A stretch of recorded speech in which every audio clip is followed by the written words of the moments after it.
Here's how to create this trending photo collage.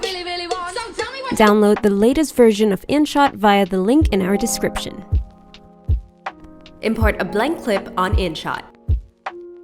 Tap PIP, import your first photo, position your photo at the top left corner. Import your second photo, adjust its position again. Repeat this process for the other photos. Decrease the duration of each photo so they appear one after another.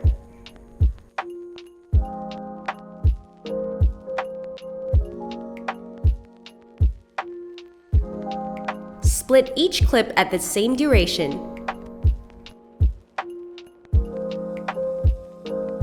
Decrease the duration.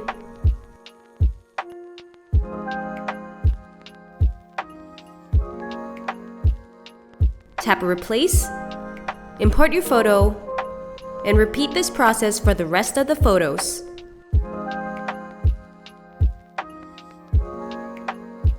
Now you're done! Don't forget to like and subscribe to InShot on our socials.